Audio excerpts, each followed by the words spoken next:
Olá, começa agora o Jornal Panorama. Acompanhe as principais notícias do Legislativo Capixaba. Nesta segunda-feira foi realizada a primeira sessão ordinária do segundo semestre legislativo. Durante os trabalhos, foi aprovado um projeto do Governo do Estado e outras 22 matérias começaram a tramitar na casa. A repórter Verônica Salazar traz os detalhes. No retorno dos trabalhos no plenário, a aprovação de um único projeto que tramitava na casa em regime de urgência. A matéria do Governo do Estado revoga um artigo da lei que estabelece como não remuneradas algumas espécies de publicação no Diário Oficial do Estado. A medida visa evitar interpretações equivocadas por parte de alguns órgãos da administração indireta, que normalmente pleiteavam a isenção de pagamento de algumas publicações obrigatórias no diário. Como o texto do artigo possibilitava várias interpretações, poderia ocorrer um déficit na arrecadação, o que levaria o governo do estado a incluir o Diário Oficial nos orçamentos futuros. Nesta segunda-feira foram lidos ainda 22 projetos em plenário, 7 do governo do estado e outros 15 de autoria parlamentar. Com a leitura dessas matérias, elas começam a ser analisadas pelas comissões permanentes da Casa antes de retornarem ao plenário. Entre elas, a que cria o cargo de médico psiquiatra penitenciário e a que obriga a comunicação à Defensoria Pública de nascimentos sem identificação de paternidade. E como já é tradição, a primeira segunda-feira de cada mês é destinada à Tribuna Popular. O auxílio do Parlamento Capixaba aos hospitais filantrópicos e o trabalho realizado pelo Instituto Terra, que há mais de 10 anos vem trabalhando para retomar a Mata Atlântica ao Vale do Rio Doce, estão entre os temas abordados. Confira na reportagem. 3 representantes da sociedade civil capixaba ocuparam a tribuna popular deste mês, que contou com intensa participação dos deputados durante as exposições. A diretora do Hospital e Maternidade São Marcos de Nova Venécia falou sobre a importância da parceria entre os poderes públicos e privados para a melhoria da saúde. Nessa parceria público-privado, a gente pode ajudar a população, a comunidade onde nós estamos inseridos e também nós, através do poder público, nós já recebemos muitas emendas que colaboraram sobremaneira para a melhoria da prestação de serviço. Então nós nunca perdemos por essa aproximação, nós nunca perdemos por essa parceria, nós estamos sempre ganhando. O meio ambiente também foi destaque na tribuna popular. A gerente de Educação e Cultura do Instituto Terra apresentou o trabalho de mais de 10 anos pela restauração da Mata Atlântica ao longo da bacia do Rio Doce. Nós somos localizados no médio Rio Doce, em Aimorés, Minas Gerais, também no baixo Rio Doce, já aqui desaguando no estado do Espírito Santo, mas a nossa pretensão, o nosso desafio é trabalhar nos 230 municípios da bacia do Rio Doce, levando a nossa experiência de recuperação ambiental e de educação ambiental. Já o presidente do CREA do Espírito Santo, entre outros assuntos, abordou o projeto piloto que está sendo desenvolvido em Cachoeiro de Itapimirim, em parceria com o governo do estado, para diminuir os impactos dos desastres naturais. Queremos expandir esse tipo de atividade para os demais municípios. Em reunião recente com o governador engenheiro Renato Casagrande, nós falamos sobre o tema e ele abriu as portas do governo do estado via Defesa Civil para que nós atuássemos em conjunto. Se você tem interesse em participar da Tribuna Popular, realizada na primeira segunda-feira de cada mês, procure o gabinete de algum deputado estadual aqui na Assembleia Legislativa. Com a retomada das atividades parlamentares após o recesso de julho, a Assembleia Legislativa traça as metas para o segundo semestre. Nós aproveitamos toda essa oportunidade para manter a nossa interlocução com a sociedade, para manter os nossos contatos com as autoridades, com a população que vive, que mora, que labuta, que criam seus filhos na região do interior do estado do Espírito Santo e também, da mesma forma, aqui na Grande Vitória. É uma oportunidade ímpar que nós, deputados, temos de termos esse contato, de termos essa aproximação ainda maior. Para quê? Para ouvir o clamor da população, para podermos prestar contas daquilo que nós temos realizado, daquilo que nós realizamos ao longo dos últimos meses aqui.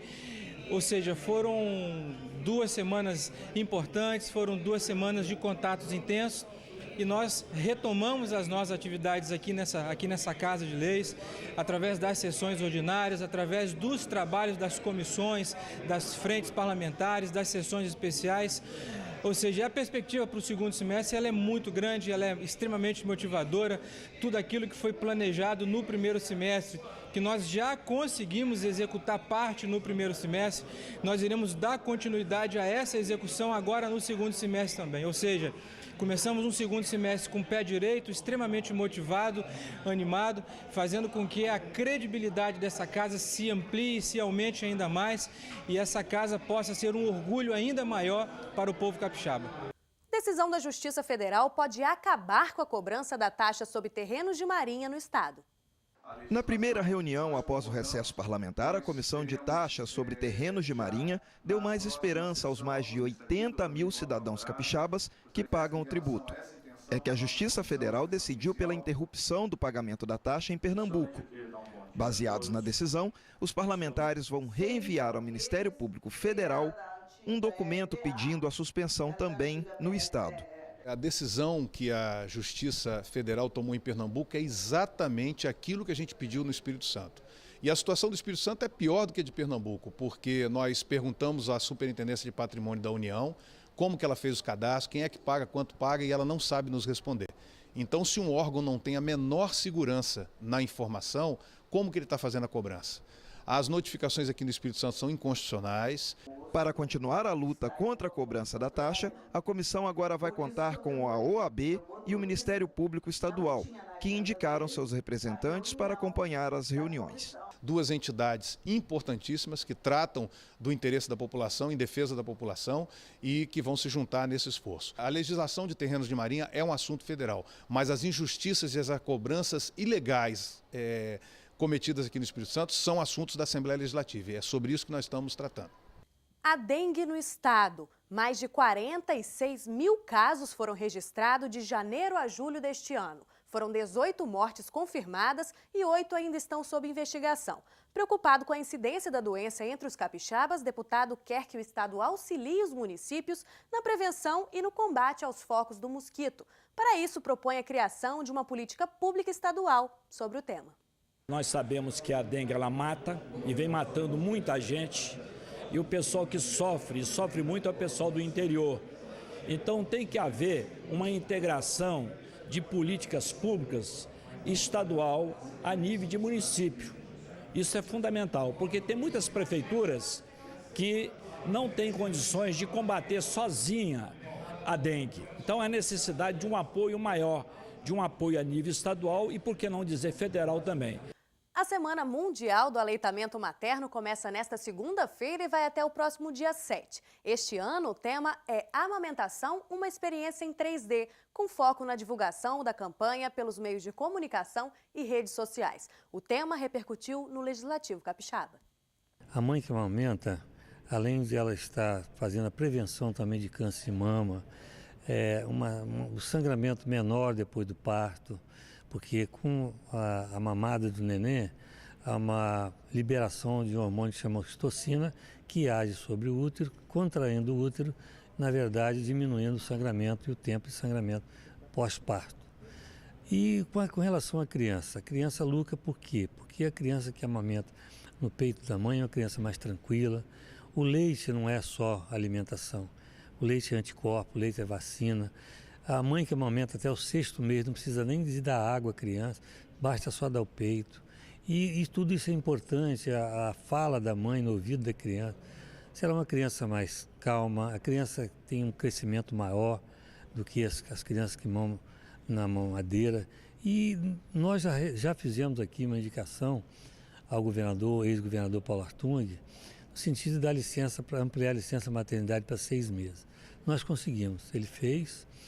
E a mãe, hoje, do Estado, funcionária pública, ela tem 6 meses de licença ao invés de 4 meses. Mas é preciso que estenda essa licença também, já pediu o governador Casagrande, para estender essa licença para os funcionários comissionados também, designação temporária ou qualquer tipo de contrato, porque é preciso que ela tenha esse tempo para dedicar ao filho e o filho possa ter esse tempo que a mãe dedica para ele. Aqui no estado, a Secretaria da Saúde realiza atividades para marcar a Semana do Aleitamento Materno. As oficinas acontecem nas unidades de saúde, hospitais, maternidades e bancos de leite e ensinam cuidados com a amamentação. Além disso, o Hospital da Polícia Militar faz campanha de doação de vidros com tampa de plástico para armazenar leite materno. Quem quiser doar pode entregar os vidros na portaria do hospital, que fica na Avenida Gilberto de Barros, número 1, em Bento Ferreira, Vitória. E as inscrições para o concurso público da Assembleia Legislativa começam na próxima quarta-feira. Acompanhe as informações. Os interessados em disputar uma vaga na Assembleia Legislativa já podem se preparar. As inscrições para o concurso da Casa vão do dia 3 de agosto e seguem até o dia 24. Os detalhes para a disputa dos 141 cargos de nível médio e superior foram divulgados no Diário do Legislativo. As provas acontecem no dia 9 de outubro e, para alguns cargos, serão feitas em 2 fases.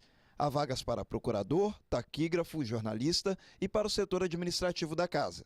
O salário para nível médio é de R$ 2.620,41. Para nível superior, R$ 4.459,72. E para procurador, R$ 8.570,80. Há ainda auxílio alimentação de R$ 613,75 para todos os cargos.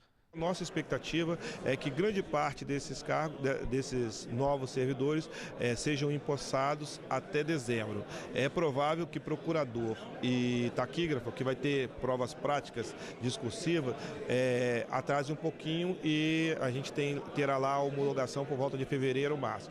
A organização do processo seletivo está a cargo do CESP, da Universidade de Brasília, e o edital está disponível no site da Assembleia. Já as inscrições devem ser realizadas apenas no site do próprio CESP. Para os cargos de nível médio, a inscrição custa R$ 50. Para o nível superior, R$ 70. E para procurador, R$ 100. O pedido de isenção de pagamento da taxa pode ser feito dentro do prazo de inscrição. O concurso faz parte da reforma administrativa que a mesa diretora iniciou este ano e que deve resultar numa redução de cargos comissionados de 51%. E o primeiro Jornal Panorama do semestre legislativo termina aqui. Obrigada pela audiência e até a próxima edição.